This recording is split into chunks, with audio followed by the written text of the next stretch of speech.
The views and opinions expressed by A Little Bit Culty are those of the hosts and do not necessarily reflect the official policy or position of the podcast. Any content provided by our guests, bloggers, sponsors, or authors are of their opinion and are not intended to malign any religion, group, club, organization, business individual, anyone, or anything.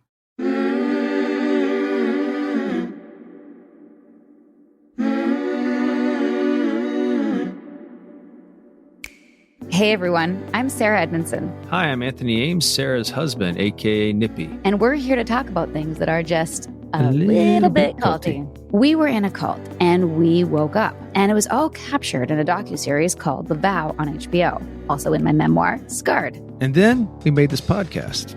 I guess you could say we're technically a cult show now. But not your typical cult show. We're not so much about the grisly details. We are about kicking the doors down on the shame and the secrets that make these culty things so destructive. We're here to have frank conversations about how cool things can cross over into the cultiverse. How to spot trouble when you see it, and what happens when it comes to recovering from something culty, if that happens to you. Each week we'll call on experts, advocates, fellow survivors, and whistleblowers to help us unpack what's going on in the cultiverse. We're here to share what we know on everything from red flags to resiliency, and to have a few laughs along the way, because sometimes you gotta laugh.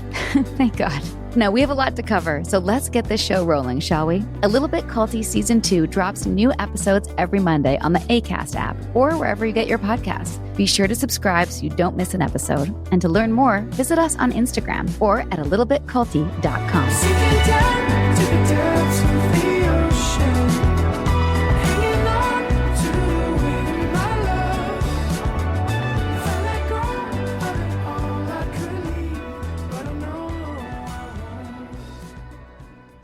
Welcome back, everybody. Good morning, afternoon, wherever you may be. Evening, middle of the night. We have a very long but fabulous episode, so we're going to get right to it. Here's the deal. In 2009, Laura Tucker attended the Sedona spiritual retreat and, quote unquote, sweat lodge that resulted in the deaths of fellow attendees, Liz Neuman, Kirby Brown, and James Shore. Today, Laura is the host of the Free Your Inner Guru podcast, a photographer, writer, and a self-described recovering coach. You may recognize her from Enlighten Us, a CNN film Netflix documentary about the self-help industry, and the Wondery podcast, Guru, The Dark Side of Enlightenment. She has also appeared on CNN Newsroom with Brooke Baldwin and William Shatner's The Unexplained. She most recently made headlines when she published this pointed essay on her blog, 9 Perfect Strangers Made Me a Punchline, and Now I'm Punching Back. We have so much to ask her. Here's our talk with A Little Bit Culty about her experience and what it means to stand up for survivors of bad gurus. Welcome, Laura Tucker.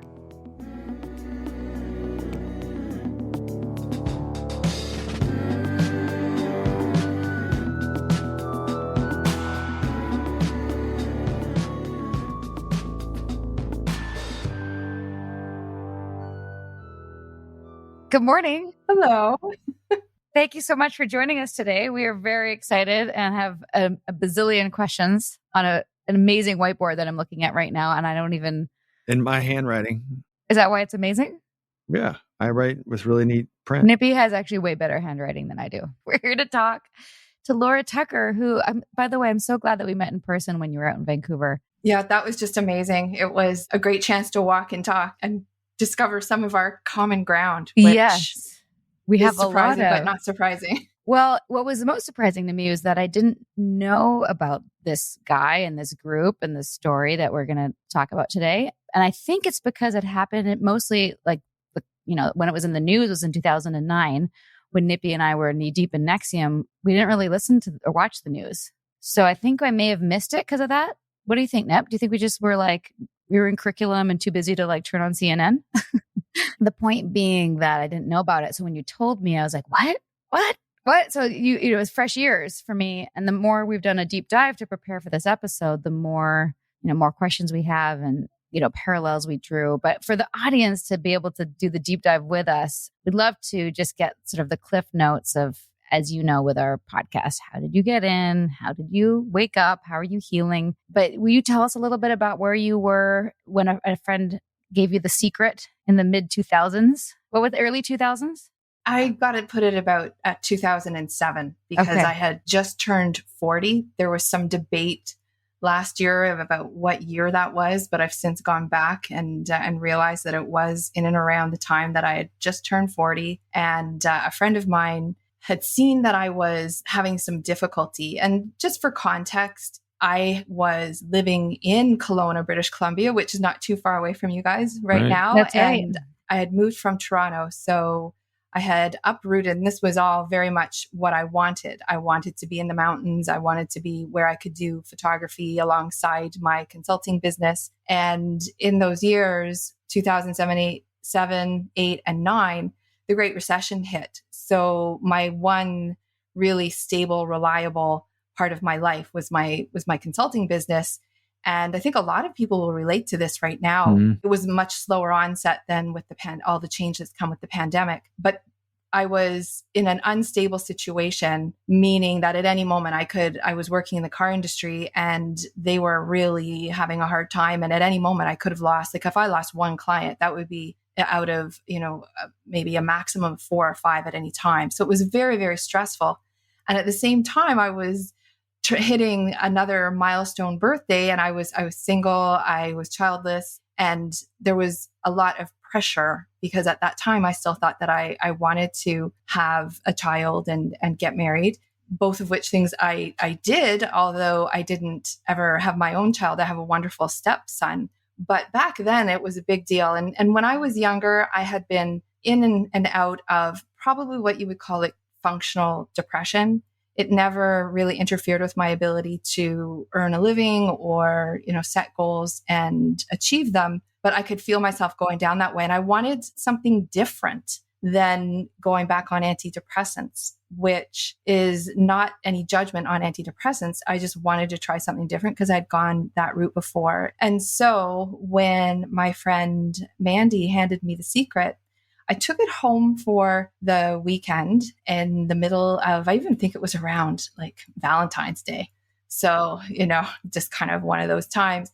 Watched it over the weekend. At first, I thought it was hokey. But by the time I got through to the end, it spoke enough to me that the main message that I got from it at the time was that you have more control over your life than you might be thinking at any given moment, especially moments where you're facing challenges. And while it's easy to be critical of The Secret now, I didn't really have what you would call a spiritual life at that point in time. I'd been raised Roman Catholic and became very disenchanted and disenfranchised from being a practicing Catholic. And so along came The Secret, and then ultimately James Arthur Ray, whose workshops I did over almost 18-month period. And he was one of the main speakers, right? He was one of the featured speakers. There's a whole gaggle of them, really, that were that first, Oprah launched spiritual teacher, law of attraction, experts. Was he the one that jumped out at you? At the time, there were 2 or 3 that jumped out, Nippy. It's a great question. And I had explored 2 other of those teachers. And for one reason or another, it either didn't work out. Mm-hmm. And so I became very interested in traveling to James's workshops. And if I had an opportunity to travel, especially to the Southwestern United States, where I could bring my camera, my bags of camera gear, and turn it into a half workshop, half photography trip, that was very attractive to me as far as, business travel. So improve myself, go take some pictures. And that was my thing in those years. I totally get it. I was actually telling Nippy that when The Secret came out, I wasn't that into it because I'd already seen What the Bleep, which has a similar kind of thing in terms of creating your own life and having more control than you think and manifesting your world based on your thoughts and more from a quantum physics, pseudoscience, whatever way. But the time Secret came out, and I think that if I hadn't seen What the Bleep, I would have gone almost down your exact same path. Potentially we would have met at one of these workshops because I see the draw. Well, and vice versa, because I saw What the Bleep long after I saw The Secret. And, it was slightly different genre but the same message. So I think in that world, very much like the self-help world today, it's like whatever attracts you in, it can dictate the path that you go. Right. So the path that you went, so you started going to these workshops. What was your first impression of James Arthur Ray when he started speaking? What was your first workshop like? Well, I first saw James Arthur Ray at his initial workshop was a weekend event. I flew to Oakland, which was great because I really wanted to get back to San Francisco and photograph some things I'd seen before I had good cameras. So I arrived, I was there on my own. I didn't know anyone. It was very uncomfortable for me. I was fine with traveling on my own, but traveling on my own and entering an environment with a whole ton of people. That event probably had 400 or 500 people in it. Wow. So my first exposure was him on the stage. And I hadn't remembered this comparison that I made in my mind at the time until recently, because I'm doing some writing on all of this, and his stage presence and the performative aspect of what he was doing, the speaking, the command of the stage, the personality it's very high energy. He was very masterful in that environment. And not too long before that, just a few years before, when I was still living in Toronto, I had gone to a concert and seen Sting and Annie Lennox live. They performed together, and was completely enthralled by, at the time, these 50-something-year-old people who could just radiate such, energy and vitality. And at the time I was feeling pretty beat up. So that aspect of it really captivated me. And it's interesting to look back on it, because it's like, literally, you've got this idea at the time of this rock star of transformation, because that was always the goal. And that is how they used to, I don't know, because I don't look too often now, but would be described as rock stars of transformation. And in my mind, I was literally comparing him to a couple of rock stars. Mm-hmm. So what was the moment that, because we always look at this, in our podcast, what's the hook? Like, obviously the secret got you there, but was there a particular moment when you were there where you're like, I'm in, this is my guy, I'm going to follow him, or a shift that you had, or an awareness or something? That's such a good question. I don't know if it was any single moment for me. And I want to say that I never looked at him like, even though I just brought out that comparison to the rock star, for me, it was more about the environment and the opportunity within the environment. So it was the whole package. It was the people who I were meeting, the relationships that I made, the fact that there was a certain amount of safety for me in terms of being more transparent, less guarded in that environment. So I found myself relating to people differently. And I was very into it. Mm-hmm. And I signed up for another workshop at the first workshop, but then I took what I'd learned and I went back and I applied it in my consulting business and in my life, and was actually, it was quite a transformation. People who knew me at the time will remember. And so it was like the whole package was attractive to me. And then once I started going to the more advanced events, I was all in at that point. And had Oprah endorsed him at this point? Oh, yes. Okay. Yeah. Okay. Yeah. That was part of my research. There were really two things prior to signing up for that first workshop, because I never saw him do his, the free 2-hour intro that ironically I would end up starting to do for him, within a year or so. We are the same person. But we are the same person, Sarah. But I came in over the internet. I was like probably one of the first internet leads ever. I was that determined to be there. Oh yes, Oprah. So looking around the internet at things, I had the Oprah endorsement to, that validated some form of credibility. And then there was a huge article in Fortune magazine that was very, very flattering. And I read it. And these were things that absolutely contributed to me, going down that path without a doubt. Okay. Do you think you would have done it had those endorsements not been there? I think it was a lot less likely. Right. Yeah. Because one of the things in the story that struck me is, Oprah and these people endorse these people and these things happen. And I'm not saying Oprah's responsible by any means. There's certainly a participation from these magazines and these media outlets that promote certain people like this. And when tragedy happens, you don't really hear much from them. And I'm sure you're not the only person who read a Fortune magazine or saw it on Oprah and must have stopped your inquiry, as maybe you would have done more questions had those endorsements not been there. I don't know. You can never say in hindsight's 2020, but to me, that's always something that stood out. And listening and doing the research on this whole thing is like, that's pretty. Like, did anyone look at his credentials?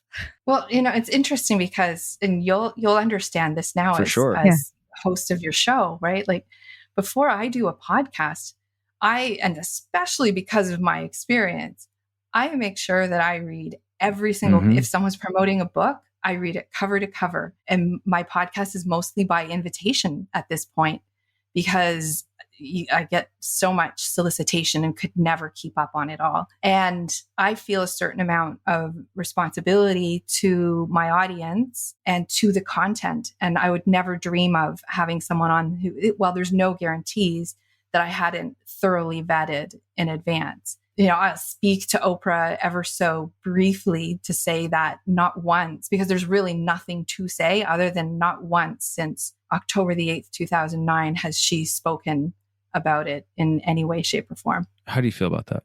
We're really going to go there? I mean, we can take it out. You don't have to edit it. I mean, that might chat my ass a little bit. That was on my list. Yes. But before we do, I think we're going from the assumption that we know what happens. Our audience doesn't know. Sorry. So let's just circle back to that. Oprah's lack of response to her endorsing this guy, and then what happened, which our audience doesn't know yet. So, I mean, a lot of things happened, but and really, when you told me this, what happened to you, I was really shocked, but I didn't really put it all together until I did also, like you said, did the research, watched the documentaries, listened to the Wondery podcast, and it's really upsetting. What happened to you and your friends is terrible and was a huge tragedy and should never have happened. And the fact that this guy did what I'm going to ask you to sort of walk us through it is like, this is, we laugh in this podcast and there's obviously lots of things to laugh about, but death occurred in your situation. And I want to just be clear that the tragedy that occurred in this is a serious part, I guess, is what I'm trying to articulate. Sarah, thank you very much for bringing that into the room, because it is such a big thing that happened. Mm-hmm. Chances are, because it happened before the internet really became what it is, it was early Facebook days, and, there's lots out there online, but it is surprising how few people know about it. But it's not surprising because nothing really changed after the fact. There was no moment of enlightenment in the self-help industry. It's a long arc as far as any positive outcome coming from it. So I'll walk the listeners through, and I'll give a bit of a caveat before I do, that if you want to hear more detail, not that I'm out, flogging this podcast, but there is a great amount of detail to the tune of 8 episodes in this true crime podcast called Guru, The Dark Side of Enlightenment. And there's a feature-length documentary film called Enlighten Us that came out in 2016. Both are fantastic, by the way. We will have those in our show notes. We do encourage people to listen and watch both, because they're much more in depth than what we're going to do today. Unfortunately, we only have an hour with you and our focus. I really would like to be at your opinions about the self-help industry and what's happened since then and the lack of accountability. Because truthfully, when I heard this, I was like, oh, this happened so long ago. And we were focusing more on current groups. But it is current because this guy is still practicing. He's still out there being a guru, right? The problem still exists separate from James Arthur Ray. Exactly. Right? And if anything, that industry is still thriving since this. With no accountability. Yes. With no accountability, with no restrictions. So anyway. Yes, please do walk us through, knowing that people can get all of the details on these other platforms. So the way that James Ray's workshops were structured was, there was the initial workshop and then a series of other workshops that were, so the initial 2-day and then these 5-day workshops. And the way that it was always presented was that the pinnacle event was called Spiritual Warrior, and it took place in Sedona. And the way that my timeline laid out was exactly in the order of the workshops. I did them and because there was flexibility in the middle, but as it turned out, I did them all in order. And my last workshop of the series was going to be Spiritual Warrior. So Spiritual Warrior was unlike the other workshops in a number of ways, including the horrific outcome, but it was out in the hills about 40 minutes west of Sedona, which becomes relevant when we start to talk about getting emergency services there. And at the end of this 5 days, which was more or less, it was a very individual retreat. There was no stage. There was only about 50 people there. It was 5 days of introspection, small sized workshops, but like all of the other events, very long days and long nights. We didn't have our own hotel rooms. We were sharing either cabins or these oversized teepees with others. And I was actually thinking about that very recently. And that gave even more impetus for me anyways, because I wasn't sleeping all that well, to stay up all night doing my journaling and doing my writing. And it was very, very intense. In the last, say, 48 hours, there were back-to-back events that were challenges. And we were out in the desert on what he called a vision quest. And then we went from there back into the classroom for a debrief, and then went and did a ritual. And I want to preface all of this by highlighting that both vision quests and sweat lodges are Indigenous closed rituals. Of course, I didn't know this at the time, but it's very important in the retelling of this story today. And so a sweat lodge is a ceremony where you go into an enclosed structure that is low to the ground. It's like a low dome. And in the middle of the sweat lodge, there is a hole in the ground. And it's a pretty sizable hole. It's maybe 3 feet in diameter. And outside the lodge, there's a fire where stones are heated.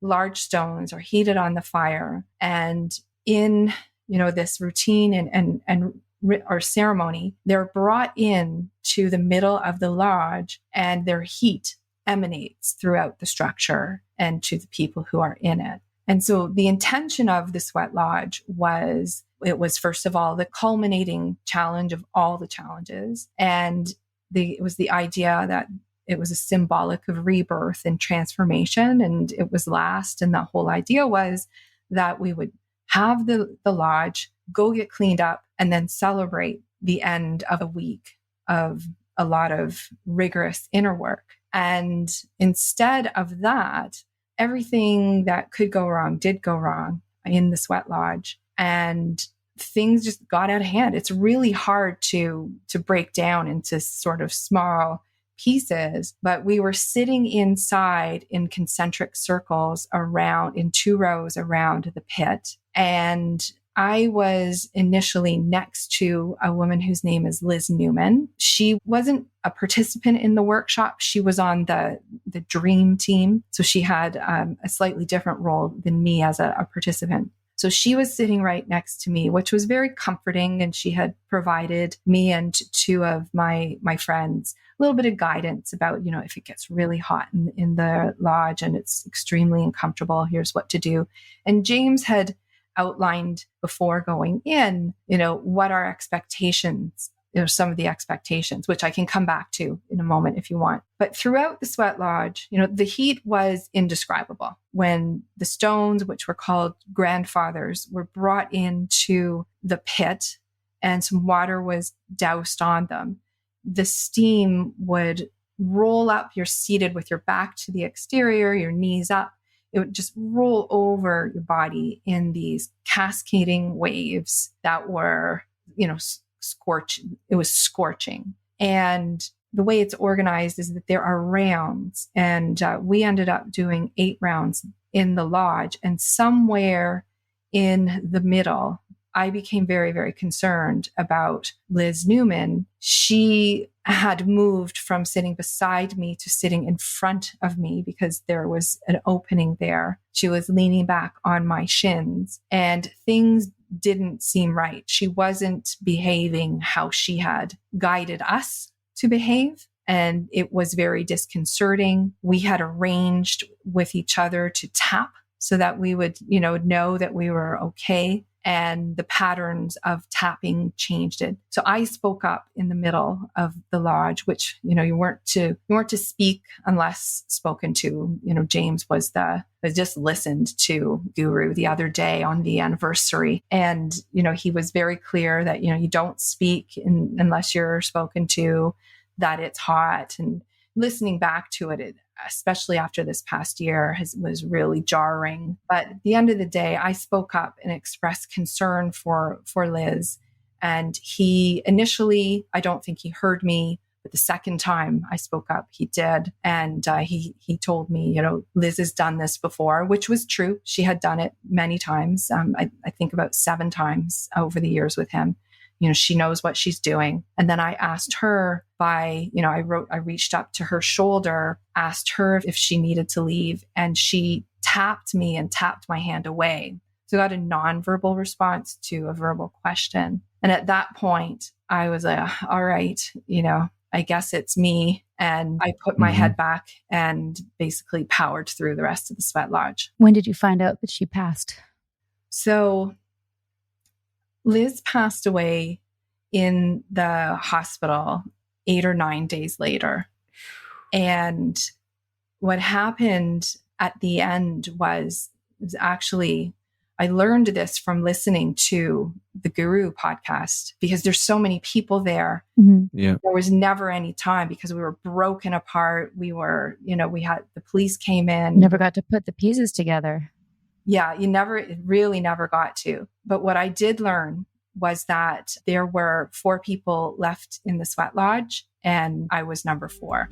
So everybody else who lived got out. I was in a position where Liz was still leaned back on me, and people at the end realized, I guess, that I didn't have this knowledge, but listening to Guru, they realized there were still people in the sweat lodge, and they came running in, and she wasn't moving under her own steam. And so they took her out. And then only then was I able to gather myself up and crawl out.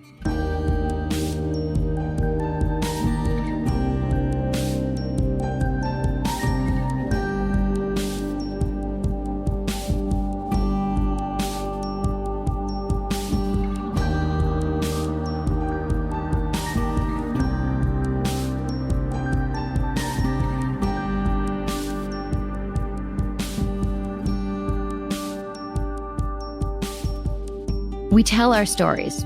We change the world. A Little Bit Culty is proud to support the #IGotOut project, which empowers survivors of cultic abuse to share their stories online as a catalyst for education, prevention, and healing. Learn more about the #IGotOut movement and find resources at igotout.org.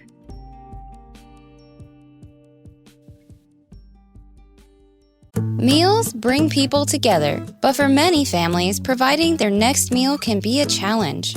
You can help by participating in Macy's annual Feeding the Hungry food drive. All proceeds go toward local food banks and families. Now through January 31st, you can purchase an icon in-store or online, or watch out for the blue Feeding the Hungry shelf tags, where a portion of your purchase will be donated to local pantries.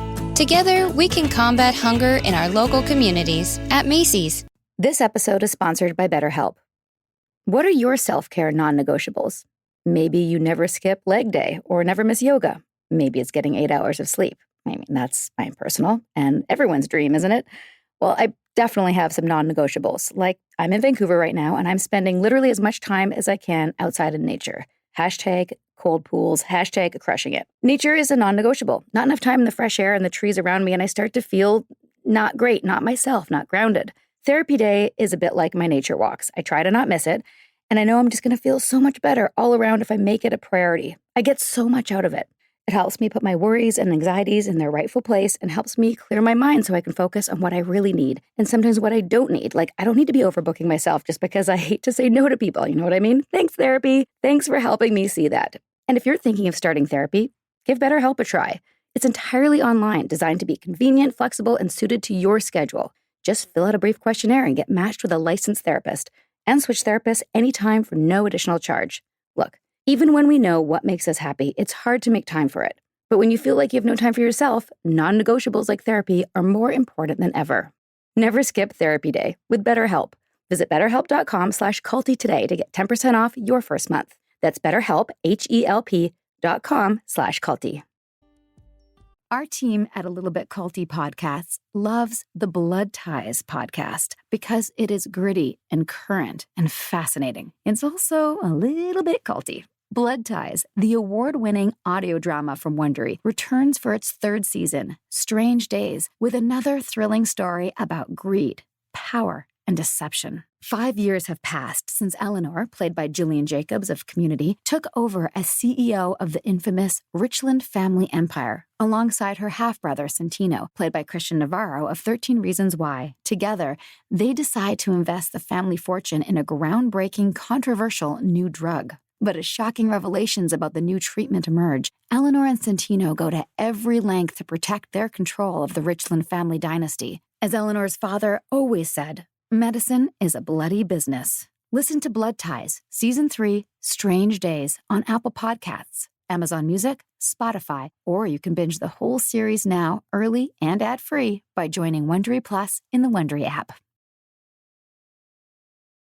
Did anyone learn a language in high school and then let it go and then have regrets about that later? If you're anything like me, then maybe you'll relate. I did French all the way up into 12th grade, and then I let it go. I mean, I lived in Montreal for a few years and, practiced a bit, but it just slipped away. And then I found Babbel. Babbel is the language learning app that sold more than 10 million subscriptions. And thanks to Babbel's addictively fun and easy little bite-sized language lessons, I've been able to get back my French. I've actually found learning French to be fun again. And c'est vrai, je parle français. With Babbel, you only need 10 minutes to complete a lesson, so you can start having real-life conversations in a new language in as little as 3 weeks. Other language learning apps use AI for their lesson plans, but Babbel lessons were created by over 150 language experts and voiced by real native speakers, not computers. Their teaching method has been scientifically proven to be effective, and with Babbel, you can choose from 14 different languages, including Spanish, French, Italian, and German. Formidable. That means wonderful in French. Plus, Babbel's speech recognition technology helps you to improve your pronunciation and accent. Clearly still working on that. There are so many ways to learn with Babbel. In addition to lessons, you can access podcasts, games, videos, stories, and even live classes. Plus, it comes with a 20-day money-back guarantee. Start your new language learning journey today with Babbel. Right now, when you purchase a 3-month Babbel subscription, you'll get an additional 3 months for free. That's 6 months for the price of 3. Just go to Babbel.com and use promo code CULTY. That's BABBEL.com, code CULTY. Wow. Can you describe the scene when you came out of the sweat lodge, what you saw there? Yeah, well, the first thing is that it was bright. It was still the afternoon. I'd been in this dark, pitch dark, basically tent for a few hours, for a couple of hours at least. Yeah. And good God. Yeah. So there wasn't much relief from the emanating heat from my body because it was still pretty warm. It was afternoon in Sedona in October, so it's still pretty warm out. There were tarps on the ground, and there was a hose running with water, and people were getting hosed down because you were all wet from sweat, like just drenched. And you get out, and all the sand is sticking on you. And so the blast of the cold water of being hosed off was quite memorable. And all around me, so I came out the side of the door, the flap where we entered, and Kirby Brown and James Shore, they were around the other side of the sweat lodge. I mean, at that point, I could hardly move. I was just sat in place looking around, taking in, people were in distress. Some were quite disassociated. I was looking for my friends who had been on either side of me. And at that point, I never saw Liz again. I'm not sure. I don't have memory of where she was afterwards. And after they wanted to clear the scene, by they, I mean his staff, not the emergency vehicles and helicopters had not arrived yet. but I staggered away from the scene, got showered, and then we were all told to meet for basically interrogation in the dining hall. That was by the police. Did you see him? Did you see James Arthur Ray after you got out?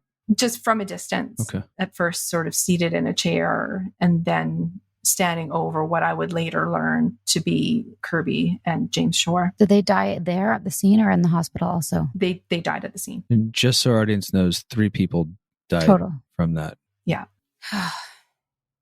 It's big, hey? Yeah.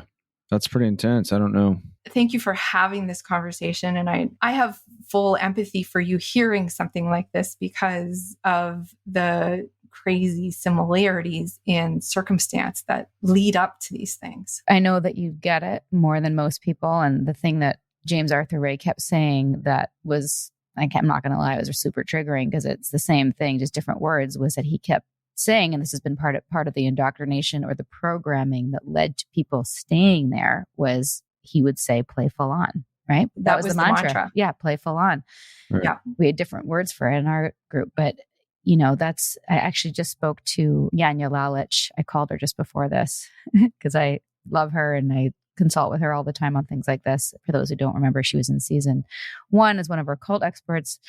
And I was asking her what she thought of this. Is it a cult? Is it something? But what were her opinions? And ultimately, one of the main things we both agreed on is that you had, and just like everyone there, you were all in what she calls a bounded choice. It's the illusion of choice.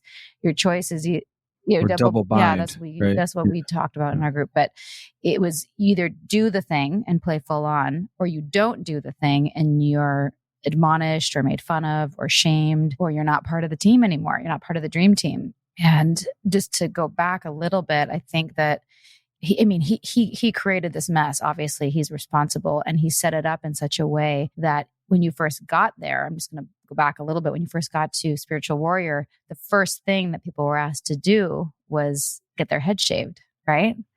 Right. And that, as you know, I have an attachment to my hair. that may have been where I jumped, but also for sure I would have been pushed because, I'm attached, right? Got to break that attachment.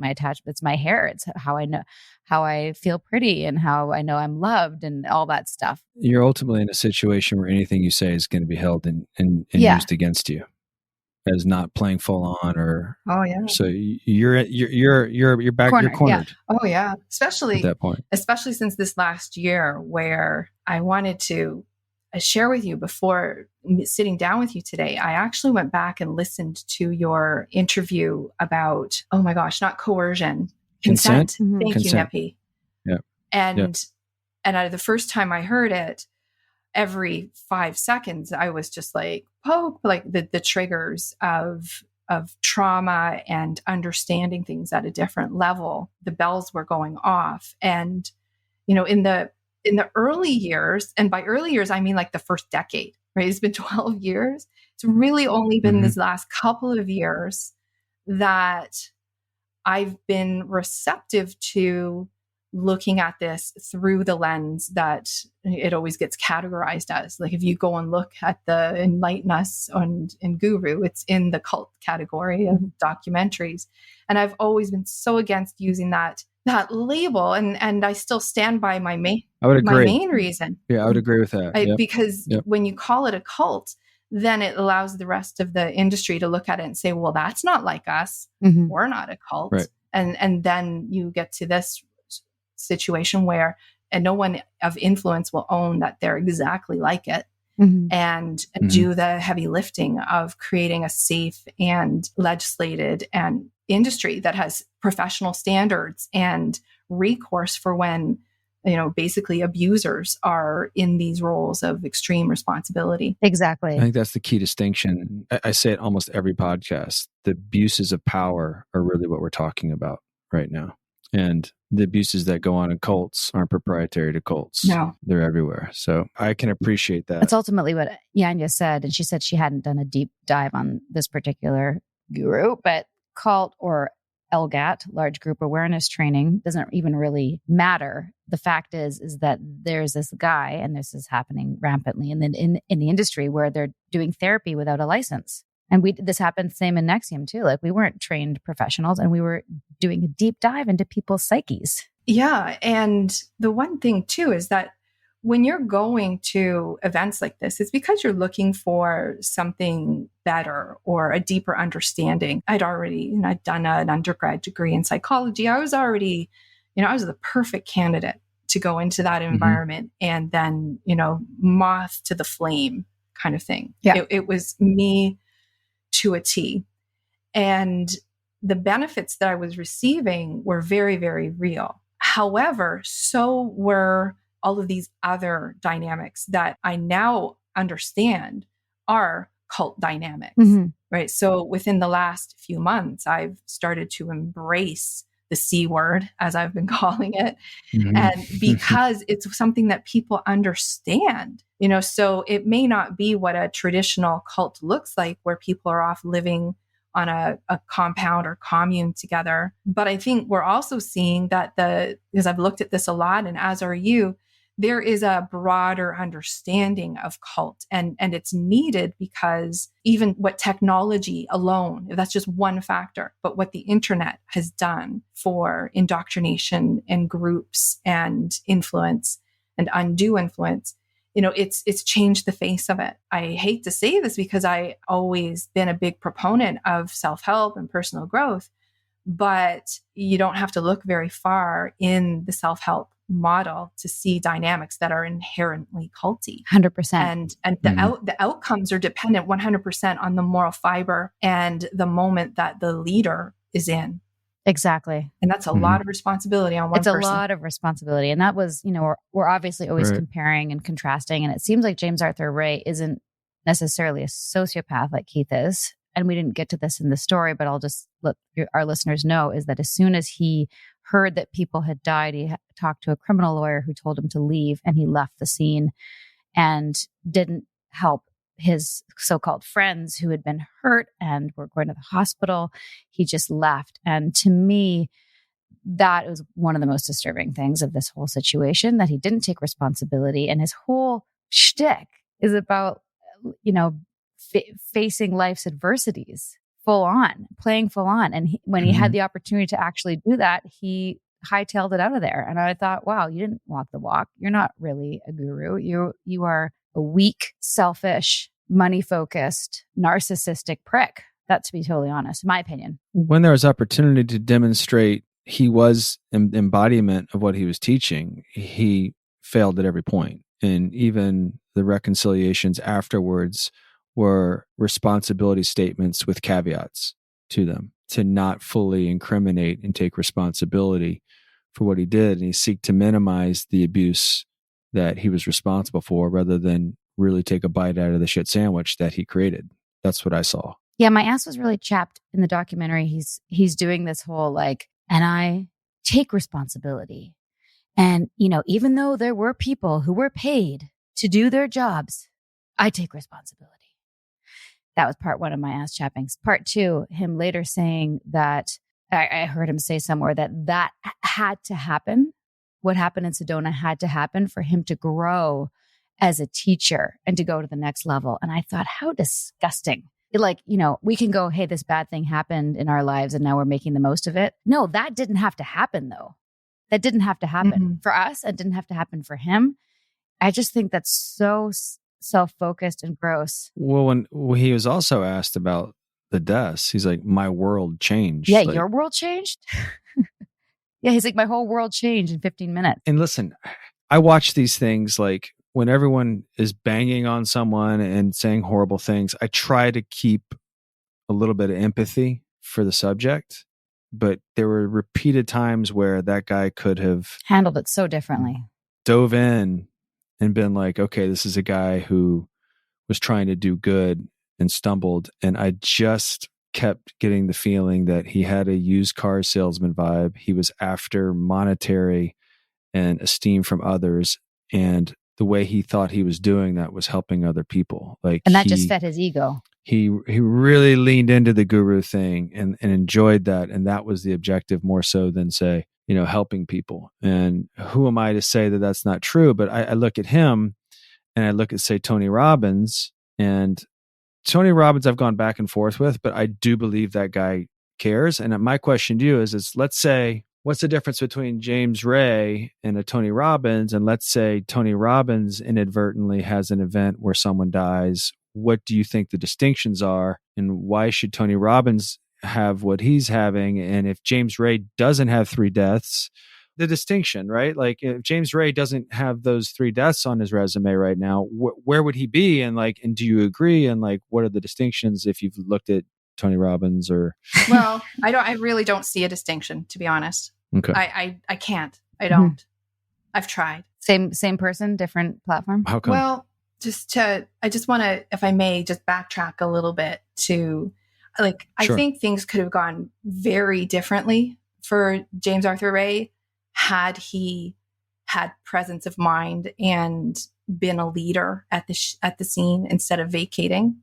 I absolutely. To me, that was shocking to see that. I just don't know how I understand being scared. I understand wanting to run away, but I don't understand actually running away. Right. And that is something that really, I think that was a defining moment. They're big on defining moments in the self-help industry. Mm-hmm. Well, I think that was a defining moment. Choice point. However, when you start to hear that after the fact that there were issues in previous years and that the Lakota Nation had asked him to stop doing sweat lodges and they have a declaration of war on false shamans and gurus appropriating their ceremonies.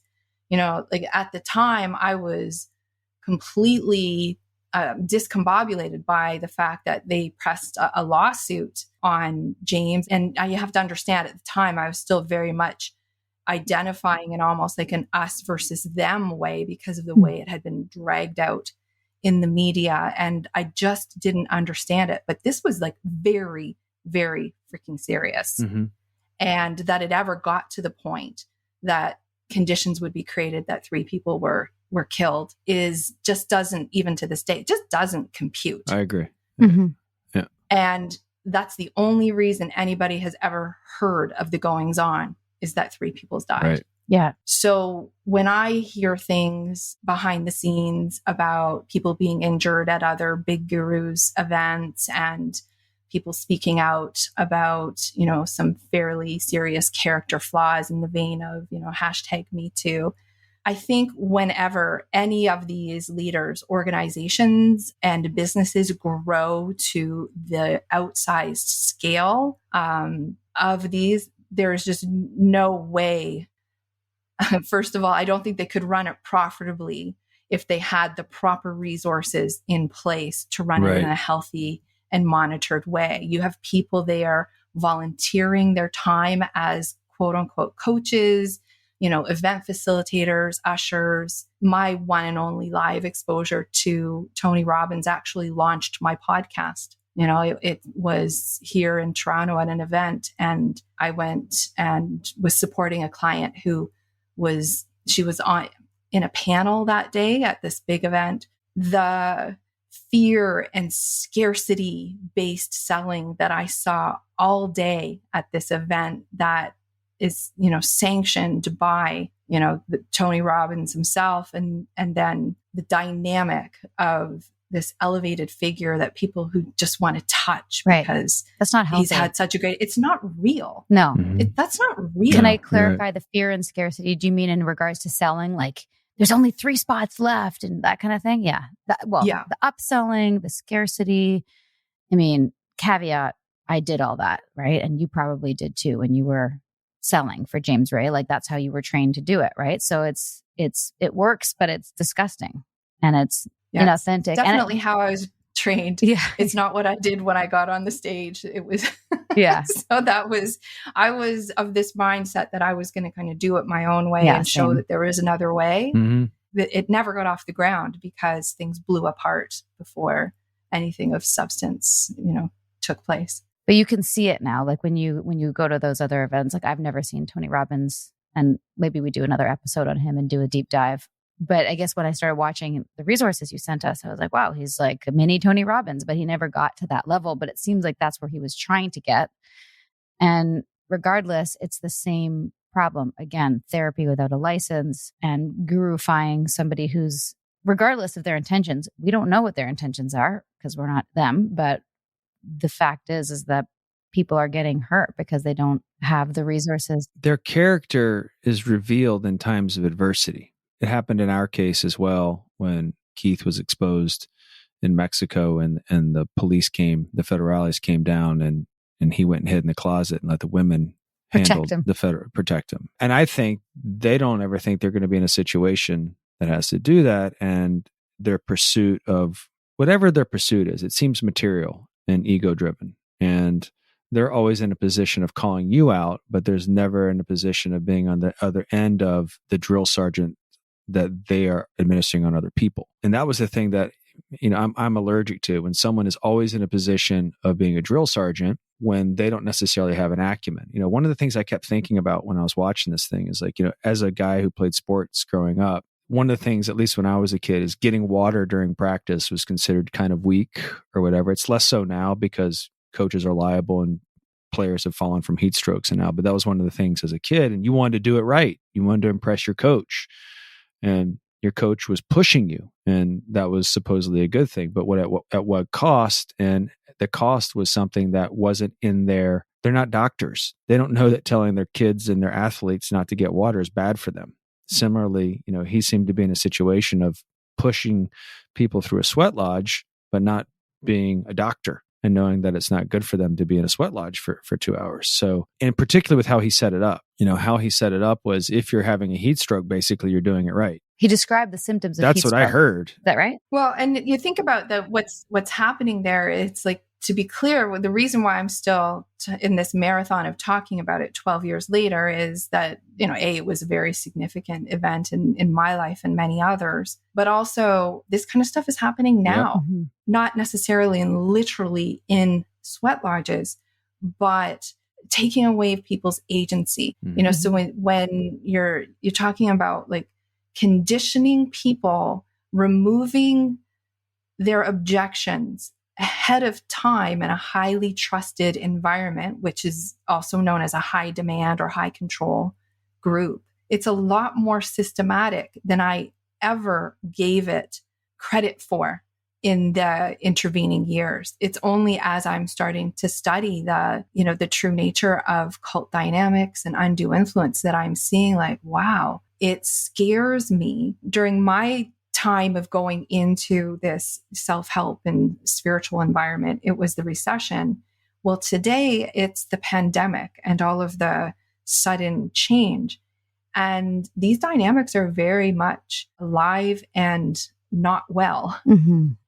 And not only that, there are like legions of people who have been trained or who are emulating these other leaders and spend enough time talking with people who know what's going on. Like, this is just a very short example, but this was before the sweat lodge. But I traveled to speak in one of the cities where there was a fairly large hub of, James Ray followers. And there was one person who had left the community, but she wanted to get together with me for lunch. She just wanted to meet this person who was doing these events. And we got along like gangbusters. I didn't really know her all that well up till that point.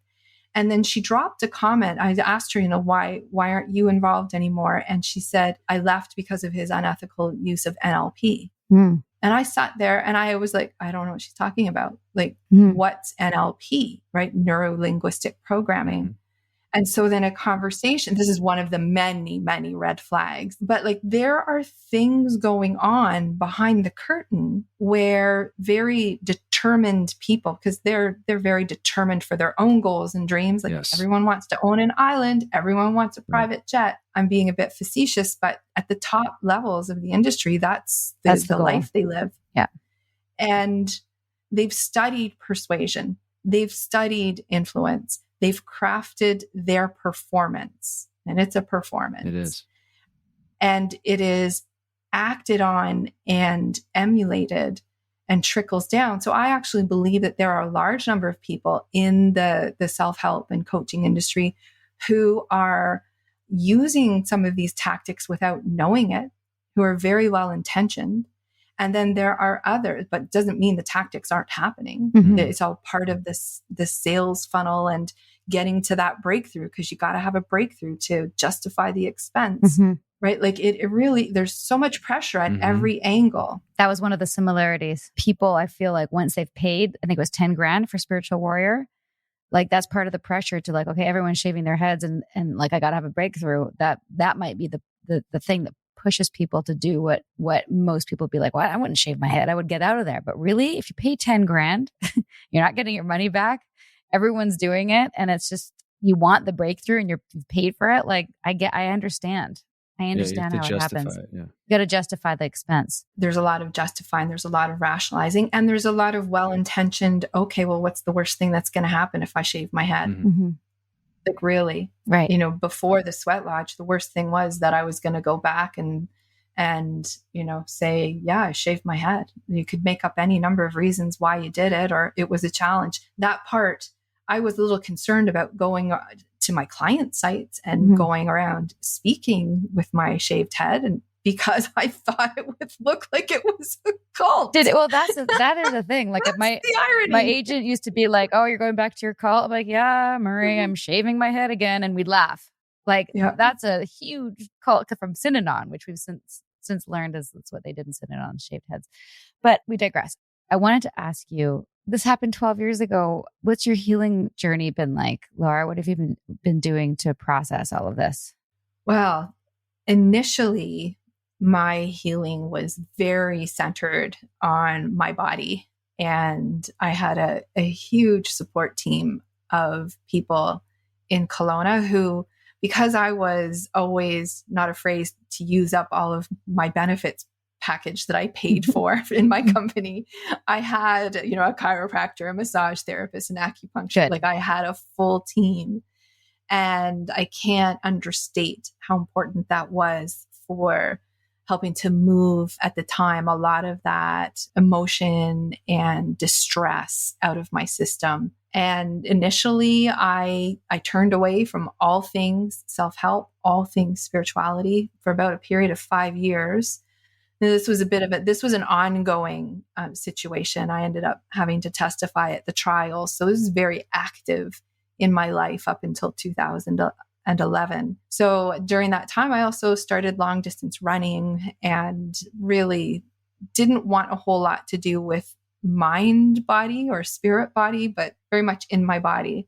And then eventually I made my way back into coaching and into self-help. And I think it shows up a lot in my podcast and in, you know, speaking out on these productions, you know, even though they never really reached mass audience the way my impression is of, say, The Vow, but they're out there as a record. And I knew, because at the time I didn't get involved in any lawsuits. And on one hand, I could look at it now and think, well, I didn't do much to protect myself, but I also didn't sign away my voice. And when the requests started coming in for these projects, I do my best to be discerning, but it's always been very important to me because I think it's tied to not being heard in the sweat lodge. Very much is healing to speak about it, to explore the issues. And I thought as a coach, I could have some impact in the self-help industry. That was very important to me. But within this last year, I've decided I can have more impact from the outside. So I have wrapped up my coaching and I've returned to my creative passion of photography and writing, as well as the podcast. So it's an ongoing, and you probably know this from your own experience. Like I don't know that I'll ever reach a point where I'll just say, right, I'm healed. I'm right. over it. It doesn't affect me on a day-to-day, because it does. For sure. Mm-hmm. That's what trauma does. You know, one of the parallels I heard in your story when I was listening to it is, and I think you mentioned this, I think it was one of the interviews that you were in, you had these goals, and you said you went back and you read your journals, and you said that you had these goals that you had before you got into this. I know Sarah and I can relate to that as well. And actually, before we took this thing down, Sarah and I had some conversations about, like, all we do is this. It wasn't Nexium, it was Executive Success Programs and the other companies. This is all we do. And we're helping other people achieve their goals. And we had things that we wanted to do before we got into this. And we had lost sight of that. And I find getting back to those things, and it sounds like that's what you're doing, even though there's a delay of 10 years maybe, is the thing that's kind of going back and nurturing at least your soul, whatever you want to call it, whatever the words you want to call it, soul work, heart work, or expression, or anything like that. And that's one of the things that I related to a lot in hearing your story. Nippy, don't you think that is a massive red flag? Like For sure. This is how I'm looking at it now, is like being pulled off your own path. Sarah can attest. My frustration was like, all we fucking do is this, and I want to go pursue certain things. And You weren't it allowed. just wasn't that allowed. We weren't playing full in, or whatever our version of what yours was playing full in, or the double bind, the obligation that we felt hogtied in a sense by our principles, but they were their principles and not ours. And we were accelerating someone else's agenda under the guise that it was ours as well. And it didn't feel right. And, we were ignoring really how we felt about things until we were face to face with someone that we had helped achieve the goal that we wanted to achieve. And I felt like someone's not helping me with that right now. I'm helping them with that. And that's fine. That's fulfilling in its own right, but not what I set out to do. That is a really good red flag. What are the others, Laura, that you would share with people now that you've had this experience? I don't know if I have them on demand. I just released a podcast that had a ton in them. We'll put that in the show notes. Okay, I'll send you the link. I was playing the role of guest on my own podcast, and we were going through a recounting and this was one of the big ones. And this is what I've been grappling with for the whole year. And that actually sparks one for me. I think there's really a fine line when you get into these circles. There's all this talk about raising consciousness and making a difference and healing the planet. Like, this is some of the rhetoric, and the way that I've seen that rhetoric be used this past year, and how divisive that's been in society, and how so many people have embraced conspiracy thinking under the guise of wellness and raising consciousness. It is terrifying and abhorrent to me. And it feels like this idea that actually was true has been co-opted to fit whatever agenda the leader of influence and spreader of doctrine is doing. So it all boils down to, we never really know. We're trusting people, we place our trust, and you never know what's going on behind the scenes. And that's why really getting vocal about what the red flags are, what the patterns are, and what the signs are, because I have so much hindsight now. And as much as we all learn and on our own experience, which is another part of the rhetoric, right? You leave them in their own experience and don't interfere. But I'd much prefer that people learned from my hindsight so that it can become part of their foresight and avoid some significant pain. That is a great I love quote. that. Yeah. Our podcasts become pointless once they start to serve our agendas, as opposed to, I think, our stories serving other people's, and you have wisdom. Your story has a lot of wisdom. I wish I'd heard it, sooner. I think I could have learned a lot from it. So I think I speak for Sarah when we say thank you for allowing us to use our platform to tell your story and your wisdom. Well, thank you. It's my pleasure to be here and to connect with you in this way. No, it's really important because, you didn't have to be public. Obviously, that's been a part of your healing, journey to use your voice in that way. Because unfortunately, and I understand your journey with the word cult. I think you'll appreciate the first episode of this season with Amanda Montel from Cultish. And we really look at that word cult. Or language, really. Yeah, language in general. But the word cult, like, I can see how awful it was when you first got out. It really separates people outside of the world to go like, well, that would never happen to me. And cult is this other extreme thing. And I think all of us are on this journey of like exploring what we went through. What is, no, you don't even have to even say cultish, bad about it.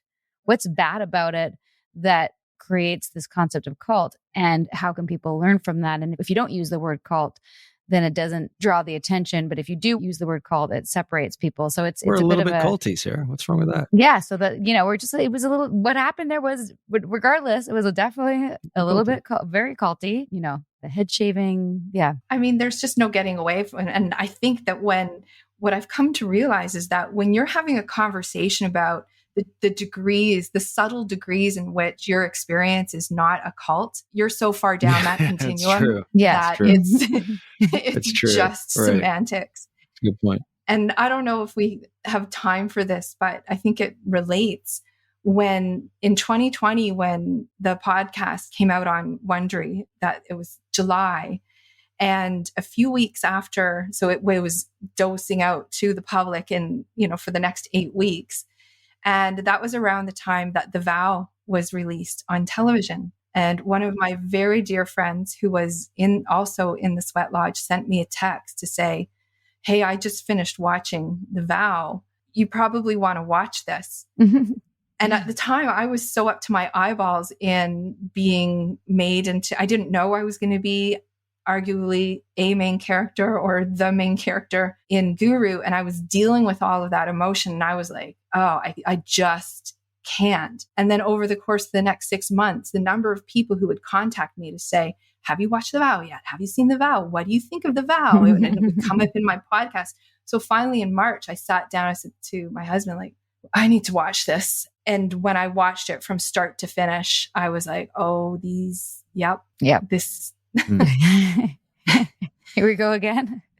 Yeah. What was it like for you? What was it like to see it in a different context? It's not the first, in the genre that I've watched, but it's certainly the one that I related most closely to. I was in an episode of The Unexplained on the History Channel, William Shatner's show, and I'd never heard of NXIVM. And I had said to the producer, don't make me look like I was in a cult. And then she took the segment with me and Kirby's mom and Yanya. That's when I first heard of Yanya. And they put us right between David Koresh and NXIVM. And I was like, what is this NXIVM? What is it? I knew David Koresh, obviously. But so to go from that reaction to watching it and just seeing, like, when you start to understand, or at least when I started to understand what indoctrination is, of course, it's easier to see it in other people than in yourself. Right. That's the whole point of indoctrination. It's hidden from you. Mm-hmm. Right. So I couldn't get enough in the sense of wanting to know what happened and how this all played out. And Sarah, I mean, I did with you, I did exactly what people do with me when they watch Enlighten Us and Guru. I searched you up online, and it was March, and there were your websites, and there was the announcement that you were starting a podcast. So it's really uncanny to be here and bringing the two stories together. That's cool. They go together so dramatically and so sadly. I'm going to cry again. Yeah, but also so great that we get to meet. It's also positive. I mean, this is all, turning That's these what I mean. into positive. It's happy tears. Yeah. Well, and get to share everybody has their own subtle, differences of even, and like there's 50 people in the Sweat Lodge with me. There are 50 stories. And the same with you and with NXIVM. And I really think the most healing thing is that if somehow these stories serve to prevent these type of violent, destructive dynamics from continuing in the background and hidden away, the world needs to know about them, and they need to know they're happening all the time. You said it. Our team at A Little Bit Culty Podcasts loves the Blood Ties podcast because it is gritty and current and fascinating. It's also a little bit culty. Blood Ties, the award-winning audio drama from Wondery, returns for its third season, Strange Days, with another thrilling story about greed, power, and deception. 5 years have passed since Eleanor, played by Gillian Jacobs of Community, took over as CEO of the infamous Richland family empire, alongside her half-brother Santino, played by Christian Navarro of 13 Reasons Why. Together, they decide to invest the family fortune in a groundbreaking, controversial new drug. But as shocking revelations about the new treatment emerge, Eleanor and Santino go to every length to protect their control of the Richland family dynasty. As Eleanor's father always said, medicine is a bloody business. Listen to Blood Ties, Season 3, Strange Days, on Apple Podcasts, Amazon Music, Spotify, or you can binge the whole series now, early and ad-free, by joining Wondery Plus in the Wondery app. Meals bring people together, but for many families, providing their next meal can be a challenge. You can help by participating in Macy's annual Feeding the Hungry food drive. All proceeds go toward local food banks and families. Now through January 31st, you can purchase an icon in-store or online, or watch out for the blue Feeding the Hungry shelf tags, where a portion of your purchase will be donated to local pantries. Together, we can combat hunger in our local communities at Macy's. This episode is sponsored by BetterHelp. What are your self-care non-negotiables? Maybe you never skip leg day or never miss yoga. Maybe it's getting 8 hours of sleep. I mean, that's my personal and everyone's dream, isn't it? Well, I definitely have some non-negotiables. Like, I'm in Vancouver right now, and I'm spending literally as much time as I can outside in nature. Hashtag cold pools, hashtag crushing it. Nature is a non-negotiable. Not enough time in the fresh air and the trees around me, and I start to feel not great, not myself, not grounded. Therapy day is a bit like my nature walks. I try to not miss it, and I know I'm just going to feel so much better all around if I make it a priority. I get so much out of it. It helps me put my worries and anxieties in their rightful place and helps me clear my mind so I can focus on what I really need and sometimes what I don't need. Like, I don't need to be overbooking myself just because I hate to say no to people. You know what I mean? Thanks, therapy. Thanks for helping me see that. And if you're thinking of starting therapy, give BetterHelp a try. It's entirely online, designed to be convenient, flexible, and suited to your schedule. Just fill out a brief questionnaire and get matched with a licensed therapist and switch therapists anytime for no additional charge. Look, even when we know what makes us happy, it's hard to make time for it. But when you feel like you have no time for yourself, non-negotiables like therapy are more important than ever. Never skip therapy day with BetterHelp. Visit betterhelp.com/culty today to get 10% off your first month. That's BetterHelp, HELP.com/culty. Thank you. It doesn't feel appropriate to do an ass chapping right now. But Oh, it totally does. She's game, Sarah. she's ready to go. If that's one thing that I've learned, you got to be able to do both ends You of the gotta do spectrum both. to You be gotta in do this both. work, For sure. right? Well, Nippy did prepare for you. We have a new segment in this. In addition to ass chapping, is in a segment called Word Salad. But we do impressions of Keith talking shit about various things. But with a bonus. With Some a people bonus. think I do decent impressions. He does do a decent impression of Keith. I've heard one or two. Because James's word salad was more like these trite little sentences, these trite little things that were like little like fortune one-offs? cookie. I call it fortune cookie therapy stuff. I think Yanya would call it thought terminating cliche. Yes. Okay. So Yeah. give us yours. James Arthur Ray has a little bit of a cowboy in him, kind of like this guy right here. And I noticed when he was on stage, he'd be kind of like this. And his word salad would be something to the effect of, a warrior can't do it till he's done it. Then it's done. I'm going to say that again. A warrior can't do it until he's done it. And then it's done. Y'all think about that. That was it. Followed by, are you with me? Are you with me? Yeah, So man. Are you with me? I can't hear you. Laura, you're Yes. bearing with us so beautifully. What was the thing that chapped your ass the most? It could be, forget James because he's had taken too much time on this podcast. It could be about this whole industry or whatever you want. What's chapping your ass? It's chapping my ass. Two things.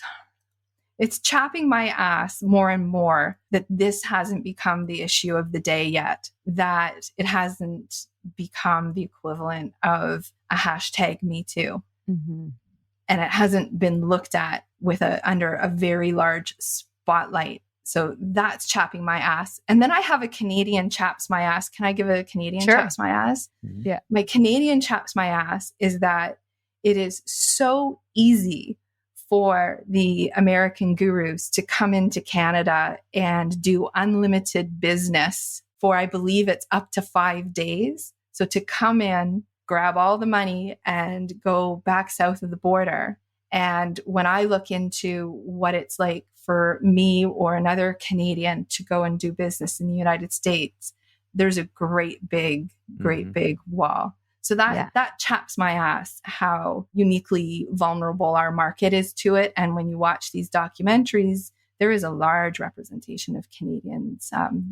Sarah, what have I said about how the entrepreneur and the workforce is not protected here? Your That's voiceover, you'd be making way more American dollars. I think how they outsource, how America, and I'm American, and I'm believe in capitalism, and I'm American probably to a fault, according to my wife. But when I see some of the stuff that goes on in Canada, I'm like, how are they coming up here getting discounted talent when the talent pool is comparable to what you're going to get anywhere else, paying them less in the voiceover industry and the acting industry. Like, where are the minerals up here? When is someone going to stand up and say, screw you? And I think Vancouver, particularly in the industry that we're in, could stand on its own in a lot of ways. But I agree with you. But it's ass chapping. It is ass chapping. I think I have a response to the ass chapping of the first one that you said. It's, if the powers that be start to hold these quote unquote gurus accountable, they're somewhat hypocrites, because a lot of what goes on with politicians and the things, it sounds a lot alike. James Arthur Ray maybe could run for local office because the pursuit of truth and the pursuit of power are two different pursuits. And seldom are they bed partners, right? In order to get power, you have to subvert truth. In order to tell the truth, you're probably going to lose power because you're telling people what they need to hear as opposed to what they want to hear. Anything else that you want to share with our audience? You just wish that people knew about all of this? Something you want to impart? Yeah, I think it's something that I need to continually remind myself, is that there's nothing wrong with you if you're curious and trusting. Mm-hmm. It's not a vulnerability, is it? No, in fact, it's the basis of some really powerful relationships. And what I hope, and I'm still idealistic in terms of thinking that some things in the world can change, so I don't think that the blame and shame needs to be directed towards ourselves as, participants, as seekers, as self-helpers, whatever you want to call it. And I hope that there comes a day when most people hearing stories like this have a compassionate response, because really what is happening is, there's predator and there's prey, and the prey, why should we be suspecting? Obviously we should be now, but because we've got the hindsight. Thank you. Thanks for taking the time with us. I'm so glad that we met in person and that we're on this, I don't like the word path. That feels culty. Journey also feels culty. What are we doing? Quest. Oh shit. Also culty. In this, that's all been this podcasting thing. Yes. They've stolen all the words. Yeah, they've all been appropriated. Oh man. Thank you for doing this with us. Where can people find you? You have your own podcast called Free Your Inner Guru, and it lives on freeyourinnerguru.com. And my photography and personal writing is on lauratucker.com. Beautiful. We'll put all those in our show notes, and we'll see you on your podcast in a couple of weeks. Absolutely. It's been a lot of fun. Thanks so much. Thank you. Thank you, Laura.